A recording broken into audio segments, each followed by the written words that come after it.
नमस्कार. कधी कधी माझ्याकडे असे पेशंट्स येतात जे थोडे शॉकमध्ये असतात.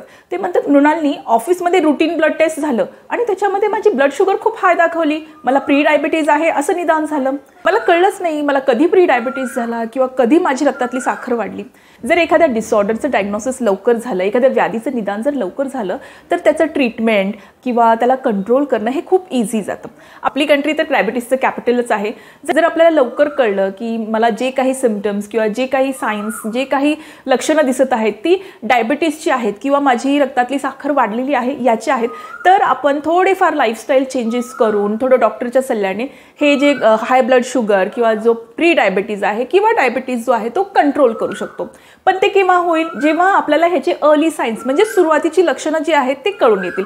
आजच्या व्हिडिओमध्ये आपण हेच बघणार आहोत, डायबिटीजची सुरुवातीची लक्षणं म्हणजेच अर्ली सायन्स ऑफ डायबिटीज. रक्तातली साखर वाढली आहे किंवा आपल्याला प्री डायबिटीज आहे किंवा डायबिटीज आहे, याचं सर्वात कॉमन सिम्पटम म्हणजेच सुरुवातीचं लक्षण काय तर फ्रिक्वेंट युरिनेशन, यालाच पॉलियुरिया म्हणतात. म्हणजेच काय, सतत वॉशरूमला जावं लागणं. आता हे ब्लड शुगर रेग्युलेशन कसं होतं ना ते थोडक्यात आपण समजून घेऊया. आपण अन्न खातो, त्याचं डायजेशन होतं आणि डायजेशन झाल्यावरती त्या अन्नाचं रूपांतर कशामध्ये होतं? ग्लुकोजमध्ये. आणि हे ग्लुकोज जे आहे ते ॲब्झॉर्ब केलं जातं, शोषलं जातं आपल्या रक्तामध्ये, ब्लड स्ट्रीममध्ये. यालाच म्हणतात ब्लड ग्लुकोज किंवा ब्लड शुगर किंवा बोलीभाषेत रक्तातली साखर. आता ही रक्तातली साखर जी आहे ना त्याचा उपयोग व्हायला हवा, तर यासाठी काय होतं, ज्यावेळेस आपल्या ब्लडमध्ये शुगर वाढते त्यावेळेस इन्सुलिन नावाचं हॉर्मोन जे आहे ते रिलीज होतं आणि हे हॉर्मोन हेल्प करतं हे ब्लड ग्लुकोज म्हणजेच रक्तातल्या साखरेला शरीरातल्या वेगवेगळ्या पेशींपर्यंत पोहोचवण्यामध्ये. आणि हे गरजेचंच आहे, कारण जोपर्यंत हे ब्लड ग्लुकोज किंवा ग्लुकोज ह्या सेलपर्यंत पोहोचत नाही, पेशींपर्यंत पोहोचत नाही, तोपर्यंत ह्या पेशी व्यवस्थित काम करू शकत नाहीत. सो हे ब्लड ग्लुकोज सेलपर्यंत पोहोचवण्याचं काम इन्सुलिन करतं.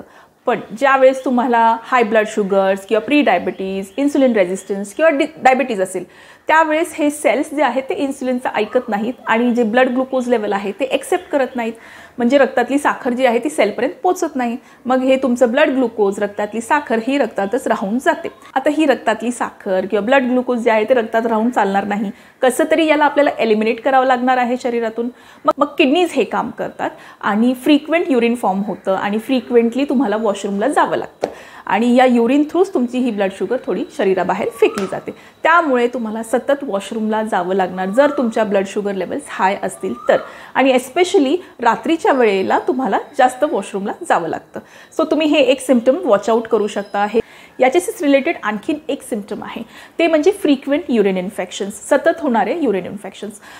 ज्या व्यक्तींची ब्लड शुगर लेवल ही सतत हाय असते, नेहमीच हाय असते, अशा व्यक्तींना युरिन इन्फेक्शन्स होण्याचे चान्सेस जास्त असतात. किंवा फिमेल्समध्ये, स्त्रियांमध्ये प्रायव्हेट पार्ट्समध्ये, वजायनामध्ये ड्रायनेस पण एक ह्याचं सिम्पटम असू शकतं.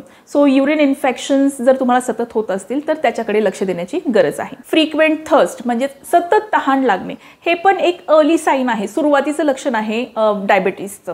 होतं काय, फ्रिक्वेंट युरिनेशनमुळे म्हणजे सतत वॉशरूमला गेल्यामुळे तुमच्या बॉडीमधलं जे वॉटर लेवल आहे ते कमी होत राहतं, बॉडी डिहायड्रेट होऊ शकते. त्यामुळे तुम्हाला सतत पाणी पिण्याची इच्छा होत असते, म्हणजे फ्रिक्वेंट थर्स्ट तुम्ही एक्सपिरियन्स करत असतात. सो तुम्हाला जर अचानकच असं वाटलं की मला खूप जास्त पाणी प्यावंसं वाटत आहे आणि हे फ्रिक्वेंटली होत आहे, सतत होत आहे. आता हे गरमीचे दिवस आहेत तर तो विषय वेगळा, पण तुम्हाला एरवीही जर सारखं पाणी प्यावंसं वाटत असेल नॉर्मलपेक्षा जास्त, तर तेही तुम्ही लक्षण जे आहे, जे सिम्पटम जे आहे ते वॉच आउट करा. फ्रिक्वेंट हंगर म्हणजेच पॉलिफेजिया किंवा सतत भूक लागणे. जसं मी आधी एक्सप्लेन केलं, डायबिटीज किंवा प्री डायबिटीजच्या पेशंट्समध्ये रक्तातली साखर ही रक्तातच राहते, ग्लुकोज हे ब्लडमध्येच राहतं आणि सेलपर्यंत पोचत नाही, पेशींपर्यंत पोचत नाही. मग या पेशी जे आहेत ते काम कसं करणार? ह्यांना एनर्जीच नाही आहे, ह्यांना ग्लुकोजच नाही आहे काम करण्यासाठी. मग ब्रेनपर्यंत असा सिग्नल जातो की एनर्जीची कमी आहे बॉडीमध्ये आणि मग यामुळेच आपल्याला भूक लागते, हंगर सिग्नल आपला रिलीज होतो. आणि हे कॉन्स्टंटली होत राहतं. का तर कॉन्स्टंटली आपली ब्लड शुगर जी आहे ती सेलपर्यंत पोचत नाही, आपलं जे ग्लुकोज आहे ते ब्लड स्ट्रीममध्येच राहत आहे आणि ते सेल्सपर्यंत पोचत नाही. सो यासाठीच आपल्याला नेहमी वारंवार सतत भूक लागत राहते. आता ॲपेटाईट, हंगर, भूक लागणं हे प्रत्येकाचं वेगवेगळं असतं. बट जर तुम्हाला असं वाटत आहे की गेल्या काही महिन्यांमध्ये माझी भूक खूपच वाढली आहे, मला सारखं काहीतरी खावंसं वाटत आहे, तर नक्कीच याकडे थोडंसं लक्ष देण्याची गरज आहे आणि वाटल्यास तुम्ही तुमच्या डॉक्टरला व्हिजिट करू शकता. कॉन्स्टंट फटीग म्हणजे सतत थकवा जाणवणे, हे खूप कॉमन सिम्पटम आहे, सुरुवातीचंच लक्षण आहे जर तुमची ब्लड शुगर हाय असेल तर, प्री डायबिटीज असेल तर. असं का होतं? जे सेल्स आहेत, आपल्या शरीरातले पेशी आहेत, त्यांच्यापर्यंत ना ग्लुकोज पोचतच नाही, म्हणजे त्यांच्यापर्यंत एनर्जी पोचतच नाही. मग तुमच्या बॉडीचे जे फंक्शन्स आहेत ते कसं होणार? तुमच्या बॉडीची हालचाल जी आहे ती कशी तुम्हाला करावीशी वाटणार जर एनर्जी तुमच्या सेल्सपर्यंत पोचतच नाही आहे तर? सो सतत थकवा हेही एक अर्ली साईन आहे डायबिटीजचं. अॅकॅन्थोसिस नायग्रिकेन्स ही एक स्किन कंडिशन आहे, त्वचेशी रिलेटेड एक विकार आहे.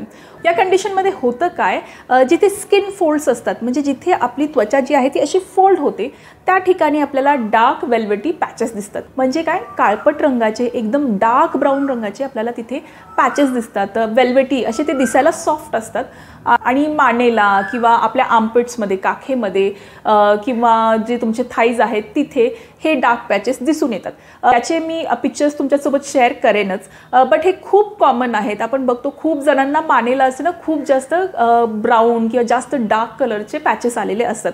खूप वेळा असं कन्सिडर केलं जातं की ही व्यक्ती तिथे प्रॉपरली क्लीन करत नसेल, आंघोळ करताना व्यवस्थित तिथे स्क्रब करत नसेल, त्यामुळे हे असे डाग पडलेले आहेत. नाही, हे असं नाही आहे. याला अॅकॅन्थोसिस नायग्रिकेन्स म्हणतात आणि ही एक कंडिशन आहे आणि हे एक सुरुवातीचं लक्षण आहे की तुमच्या शरीरातलं इन्सुलिन जे आहे ते प्रॉपरली काम करत नाही आहे किंवा तुमच्या शरीरातले पेशी ज्या आहेत त्या इन्सुलिनचं ऐकत नाही आहेत आणि तुम्हाला इन्सुलिन रेझिस्टन्स आहे, म्हणजे ही सुरुवात असू शकते तुमच्या डायबिटीसची. त्यामुळे याच्याकडे वेळीच लक्ष देणं खूप गरजेचं आहे. तुम्ही आजकाल बघत असाल खूपसे जे ओव्हरवेट म्हणजे थोडं वजन जास्त असणारे जे टीनेजर्स आहेत त्यांना हे कंडिशन असतंच. बरेच माझ्या आजूबाजूला मी टीनेजर्स असे पाहिले ज्यांना हे अॅकॅन्थोसिस नायग्रिकेन्स आहे, म्हणजे ज्यांच्या मानेच्या भोवती हा काळपटपणा आहे आणि हे खूप कॉमनली आपल्याला दिसून येतं. मी इथे एक फिअर मॉंगरिंग करत नाही आहे किंवा भीती दाखवत नाही आहे, बट हे जे अॅकॅन्थोसिस नायग्रिकेन्स आहे, जे इन्सुलिन रेझिस्टन्सचं लक्षण आहे, जे डायबिटीसची सुरुवातीचं लक्षण आहे, ते खूप कॉमन होत चाललेलं आहे सध्या टीनेजर्समध्ये. त्यामुळे वेट मॅनेजमेंट म्हणजे वजन नियंत्रित ठेवणं टीनेजर्समध्येही खूप गरजेचं आहे आणि आपल्याला ॲडल्ट्समध्येही हे खूप इम्पॉर्टंट आहे. सो याच्याकडे दुर्लक्ष करूच नका, या लक्षणाकडे दुर्लक्ष करूच नका. सो हे जे अर्ली साईन्स आहेत, सिम्पटम्स आहेत, insulin resistance, high blood sugar level, pre diabetes, diabetes यांच्याकडे जर आपण वेळीच लक्ष दिलं तर आपल्याला खूप इझी जातं ह्या कंडिशन्स कंट्रोल करण्यामध्ये.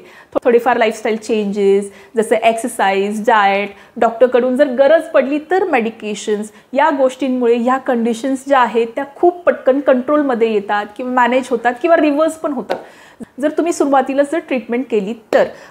पण जर आपण खूप लेटर स्टेजला हे डायग्नोसिस केलं, जर आपल्याला डायबिटीज झाला, ब्लड शुगर लेवल आपली सतत हाय असेल तर या गोष्टी मॅनेज करण्यामध्ये थोड्या डिफिकल्ट जातात.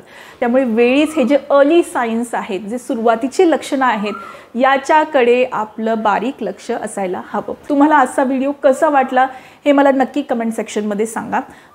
काही आणखीन इन्फॉर्मेशन हवी आहे का, डिटेल इन्फॉर्मेशन हवी असेल तर तेही सांगा. व्हिडिओ आवडला असेल तर लाईक करा, चॅनलला सबस्क्राईब करा. भेटूया पुढील व्हिडिओमध्ये. Till then bye bye.